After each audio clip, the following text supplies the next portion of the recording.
Salut et bienvenue dans The Deep Dive. Aujourd'hui, on s'attaque à un sujet qui, a priori, pourrait ressembler à de la pleine conscience ou à de la méditation, mais qui en fait est beaucoup plus profond. On va explorer un concept spirituel ancien, le Murakabé. On a devant nous une série de textes qui décortiquent un peu les dimensions de la vie intérieure. Et notre mission, c'est simple, c'est de plonger dedans pour comprendre comment cette idée, a priori simple, d'être constamment observé par le divin, peut radicalement transformer notre perception. Oui, et c'est un point crucial que tu soulèves, cette distinction avec la pleine conscience moderne. Ah oui. Souvent, la pleine conscience est centrée sur le soi, sur la gestion du stress. Le Murakabé, c'est presque l'inverse.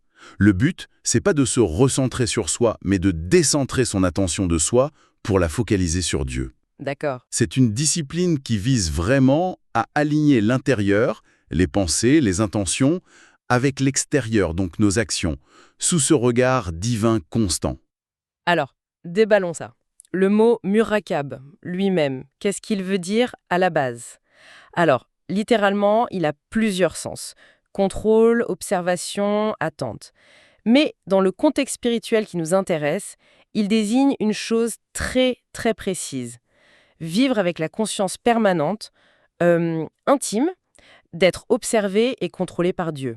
Honnêtement, dit comme ça peut sembler un peu angoissant. Oui, L'idée d'une surveillance divine 24 heures sur 24, 7 jours sur 7, ça a un petit côté Big Brother spirituel, non? c'est une excellente question, parce que c'est toute la clé. La perspective change tout. Ce n'est pas vu comme la surveillance d'un tyran, c'est plutôt la présence attentive d'un gardien bienveillant. D'accord. Le but fondamental, c'est de se détacher de tout ce qui n'est pas Dieu pour se tourner entièrement vers lui. C'est la conviction que sa connaissance englobe tout, pas pour juger chaque erreur, mais pour être une source de guidance. Hmm. Le Coran le formule en disant que dans n'importe quelle situation, quoi que l'on fasse, Dieu est témoin. Ce n'est pas juste un observateur passif, c'est une présence active. Donc c'est moins une caméra de surveillance et plus un phare qui éclaire le chemin en permanence. On n'est jamais seul dans le brouillard, en quelque sorte. C'est exactement ça. La conscience de cette présence, elle n'est pas là pour paralyser par la peur, mais pour rassurer et orienter. C'est une idée très très forte. Mais comment on passe de ce concept, de cette idée « Dieu me voit » à une pratique concrète au jour le jour? Alors le texte utilise une métaphore que je trouve très parlante, celle d'ouvrir et de fermer son cœur. D'accord, c'est un acte volontaire. Il s'agit de fermer activement la porte de son cœur, aux pensées négatives, aux distractions, à tout ce qui nous tire vers le bas, et, en même temps, d'ouvrir grand la porte aux inspirations divines, à la quiétude. C'est donc un trait actif et constant, un peu comme un modérateur de contenu pour sa propre conscience. On choisit ce qui a le droit d'entrer et ce qui doit rester dehors. Précisément. Et ce tri se fait sur un critère simple. Qu'est-ce que Dieu valorise ? Le texte souligne d'ailleurs une dualité intéressante dans cette contemplation. Laquelle? D'un côté, quand on contemple l'infinie miséricorde divine, ça éveille l'amour, la gratitude. De l'autre, quand on contemple sa majesté, sa puissance, eh bien ça inspire une forme de crainte respectueuse qui décourage le mal et incite à la prudence. Il y a donc cette tension permanente entre un amour qui attire et une crainte qui met une distance. Oui, un respect. Voilà, un respect. Comment on navigue ça? J'imagine qu'il faut un mécanisme de tri encore plus fin. Et c'est là qu'intervient une autre analogie, celle du filtre. Le Murakab est comparé à une étamine, un filtre au maillage très fin. Chaque action, chaque parole, chaque pensée est passée à travers ce filtre. Et qu'est-ce qui doit rester à la fin? La seule chose qui doit rester, c'est la pure considération de Dieu. Donc si je comprends bien, ce filtre est une sorte de test de pureté pour chaque pensée. La question à chaque instant, c'est « Est-ce que ça, c'est pour Dieu ?» Et si la réponse est non ou c'est pour mon ego, on laisse de côté. C'est exactement l'idée. C'est un effort conscient pour purifier ses intentions, même et surtout quand on est seul. C'est la fin du « personne ne me voit, donc ça ne compte pas ». Le texte va plus loin et décrit ça comme une sorte de voie rapide vers Dieu. Et il ajoute quelque chose qui m'a vraiment surprise. Il est dit que cette voie ne nécessite pas forcément de guide spirituel. Ça, c'est très contre-intuitif. C'est un point absolument central, et oui, ça peut surprendre. La raison pour laquelle c'est considéré comme une voie directe, c'est que le médiateur, c'est la conscience elle-même. La relation est immédiate. D'accord. Les pratiquants de cette voie, ils s'adressent à Dieu avec un sentiment direct, brut, d'humilité, de ce que le texte nomme une pauvreté spirituelle. Une pauvreté spirituelle. C'est-à-dire? C'est la conscience aiguë de sa propre dépendance. C'est le sentiment de n'être rien et de n'avoir rien sans l'aide divine. Cette reconnaissance de son besoin constant devient la porte d'entrée. Il n'y a pas d'ego à polir. Exactement. Il y a juste un besoin qui se tourne vers sa source. C'est pour ça que le guide extérieur devient moins essentiel. Le guide, c'est cette conscience de la présence divine. Là, ça devient vraiment fascinant. Le texte affirme que cette pratique va jusqu'à transformer notre perception sensorielle. Ce n'est plus juste une idée, ça change la façon dont on voit et on entend le monde. Absolument.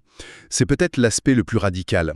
Le texte décrit comment les sens sont rééduqués. Par exemple, Pour la vue, en regardant un arbre, un paysage, le pratiquant ne voit plus seulement des objets matériels, mais il ressent l'art divin derrière chaque détail. La beauté du monde devient une preuve constante. d'accord. Et pour Louis, Pour Louis, c'est pareil. En écoutant les sons du monde, on apprend à filtrer. On se ferme intérieurement aux paroles vaines pour essayer de percevoir dans le chant d'un oiseau ou même dans le silence ce que le texte appelle des mélodies divines. attends, ça c'est un point incroyable, l'idée qu'on puisse rééduquer son ouïe pour entendre des mélodies divines. Qu'est-ce que ça veut dire concrètement? Ce n'est pas entendre de la musique au sens littéral, bien sûr, c'est une question d'interprétation, de résonance intérieure. Mhm. Entendre une mélodie divine dans le brouhaha d'une ville, ce serait par exemple percevoir l'ordre caché dans le chaos, la vitalité de la création dans la foule. Chaque son devient un rappel, un signe. Et pour la parole? Et enfin, pour la parole, la personne qui atteint ce niveau en parlant devient comme un rossignol qui chante la beauté de son créateur. Toute parole qui n'est pas liée à cela lui semble futile, une perte de temps. Il y a une citation de Mevlana, plus connue comme Rumi, qui semble encapsuler tout ça parfaitement. Oui, elle est très éclairante.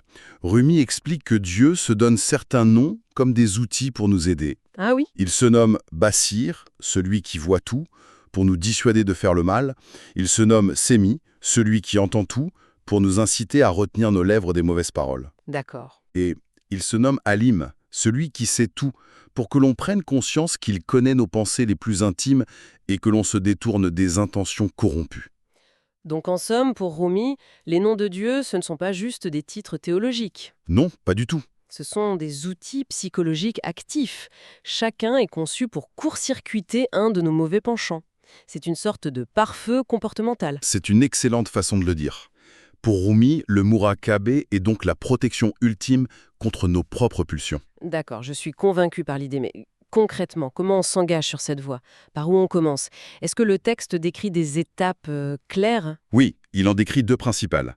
La première étape, c'est d'atteindre la certitude, à la fois intellectuelle et émotionnelle, que Dieu est présent et témoin de tout. C'est l'intégration profonde de cette idée. Ok, Il s'agit de soumettre sa volonté à la sienne. Se demander « que veut-il de moi ?» plutôt que « qu'est-ce que je veux ?» Le texte cite un verset qui décrit Dieu comme Rakib, un gardien, un surveillant. et la deuxième étape, une fois que cette certitude est installée? La deuxième étape, c'est quand le chercheur spirituel se tourne vers Dieu avec ce que le texte nomme un « cœur présent ».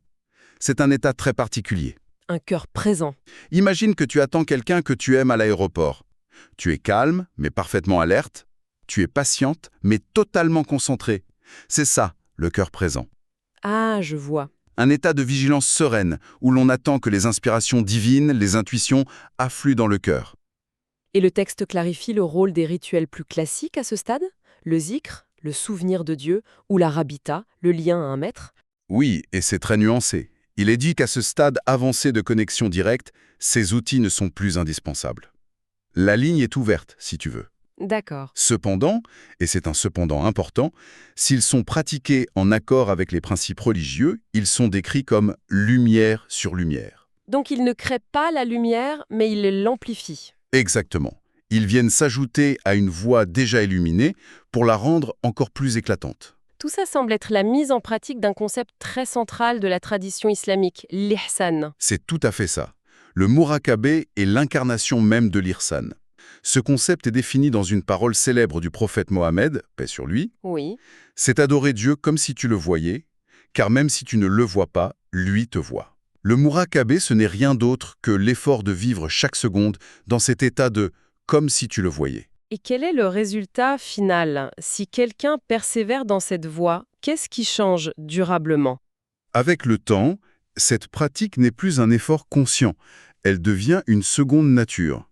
Une faculté s'installe dans l'âme, une présence du cœur qui devient permanente. Donc, ce n'est plus un état qu'on cherche à atteindre, c'est l'état par défaut. C'est ça. La conscience reste constamment ouverte et réceptive. Ok, donc le muraqaba, c'est l'état de conscience, la destination. Mais quel est l'outil principal, le moteur pour y parvenir? L'outil fondamental, celui sans lequel rien n'est possible, c'est le muhasabeh. Le muhasabeh. C'est l'auto-examen, l'introspection rigoureuse. C'est l'acte de s'asseoir avec soi-même, de se demander des comptes, d'être radicalement honnête sur ses erreurs, ses fautes, l'influence de son ego. Ah oui. Si le muraqabeh est la conscience que la caméra tourne, le muhasabeh, c'est de regarder les rushs chaque soir pour voir où l'on a dévié du script. Pour s'améliorer le lendemain. Voilà. C'est par ce processus d'honnêteté qu'on nettoie le cœur pour qu'il puisse refléter la vérité. Alors si on devait distiller l'essentiel, le muraqabeh n'est pas du tout une observation passive ou une simple technique de méditation. C'est un processus actif, une réingénierie complète de sa conscience pour la faire pivoter de soi-même vers le divin. C'est la synthèse parfaite. Et l'outil pour cette transformation, c'est cet auto-examen, impitoyable mais bienveillant. Tout à fait. Et ça nous amène à une question qui dépasse un peu le cadre de notre analyse. Une pensée à emporter. Le texte nous dit que nos sens, la vue, l'ouïe, la parole, peuvent être transformés en rappel constant des attributs divins. La pensée finale à méditer est donc la suivante. Si chaque regard que l'on pose, chaque son que l'on entend et chaque mot que l'on prononce devenait non plus un acte anodin, mais un rappel conscient et délibéré de la présence divine, comment est-ce que notre perception du monde et surtout nos actions changeraient-elles d'un instant à l'autre ?